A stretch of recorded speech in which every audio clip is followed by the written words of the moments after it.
تقریباً 2 سال پہلے پنجاب حکومت نے قانون کے تحت پنجاب کی منتخب بلدیاتی حکومت کو تحلیل کیا اور 1 سال میں نئے بلدیاتی نظام کے تحت انتخابات کرانے کا وعدہ کیا، مگر 2 سال گزر جانے کے باوجود اب تک انتخابات نہیں ہو سکے۔ مگر آج سپریم کورٹ نے پنجاب لوکل گورنمنٹ ایکٹ 2019 کی شق 3 کو غیر آئینی قرار دے دیا ہے۔ اسی شق کے تحت پنجاب حکومت نے صوبے میں بلدیاتی حکومتوں کو مئی 2019 میں تحلیل کر دیا تھا، جس کی اکثریت نون لیگ کے پاس تھی۔ یعنی سپریم کورٹ نے پنجاب میں بلدیاتی حکومت کو بحال کرنے کا فیصلہ سنا دیا ہے۔ سپریم کورٹ میں آج ہونے والی سماعت میں ایڈوکیٹ جنرل پنجاب اور اٹارنی جنرل پیش ہوئے۔ چیف جسٹس نے سوال کیا کہ پنجاب کی مقامی حکومتوں کو کیوں ختم کیا گیا؟ آپ اس بات کی کیسے وضاحت دے سکتے ہیں کہ عوام کو منتخب نمائندوں سے دور رکھا جائے؟ آرٹیکل 140 کے تحت قانون بنایا جا سکتا ہے، لیکن اداروں کو ختم نہیں کر سکتے۔ آپ کو کسی نے ایکٹ لانے کا غلط مشورہ دیا۔ حکومت کی ایک حیثیت ہونی چاہیے۔ پنجاب لوکل گورنمنٹ کا سیکشن 3 آئین کے آرٹیکل 140 کی خلاف ورزی ہے۔ پنجاب لوکل گورنمنٹ ایکٹ کا سیکشن 3 غیر آئینی ہے۔ پنجاب کی بلدیاتی حکومتیں بحال کی جائیں۔ عوام نے بلدیاتی نمائندوں کو 5 سال کے لیے منتخب کیا۔ ایک نوٹیفیکیشن کا سہارا لے کر انہیں گھر بھجوانے کی اجازت نہیں دے سکتے۔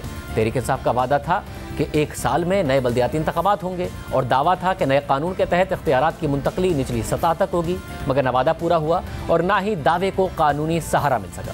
اب سپریم کورٹ نے 2 سال گزر جانے کے بعد پنجاب میں بلدیاتی اداروں کو بحال کر دیا ہے، مگر اس کی بحالی 2 سال بعد ہوئی ہے۔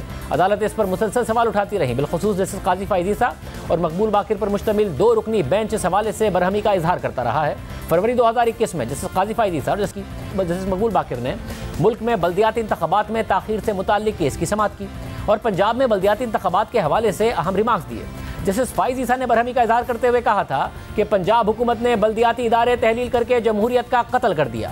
پنجاب حکومت کی بلدیاتی ادارے تحلیل کرنے کی کوئی وجہ تو ہوگی، مارشل لاء کے دور میں ایسا ہوتا تھا، لیکن جمہوریت میں ایسا کبھی نہیں سنا۔ الیکشن کمیشن کہہ چکا ہے کہ پنجاب حکومت کا بلدیاتی اداروں کو تحلیل کرنا غیر آئینی ہے۔ جسٹس مقبول باقر نے ریمارکس دیے تھے کہ کب تک عدالت غیر آئینی اقدامات پر خاموش رہے گی؟ جو خاموش رہنا چاہتے ہیں رہیں، مگر ہم بولیں گے، جب تک بول سکے بولیں گے۔ اہم بات یہ ہے کہ پنجاب میں بلدیاتی حکومتیں تحلیل کرنے کے فیصلے کے خلاف جو کیس تھا وہ چیف جسٹس کی سربراہی میں 3 رکنی بینچ کے پاس تھا، وہی بینچ جس نے آج بلدیاتی حکومتیں بحال کرنے کا فیصلہ دیا ہے۔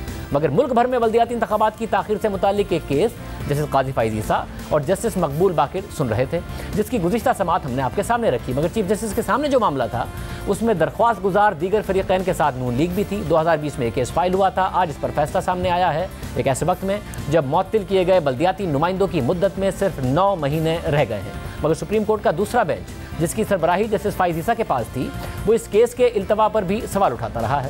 مارچ 2021 میں جسٹس فائز عیسیٰ نے اس حوالے سے تحریری فیصلہ جاری کیا کہ ہمیں پتہ چلا ہے کہ پنجاب میں بلدیاتی انتخابات سے متعلق آخری سماعت 26 اکتوبر 2020 کو ہوئی ہے اور 5 مہینے گزر جانے کے باوجود درخواست سماعت کے لیے نہیں لگی۔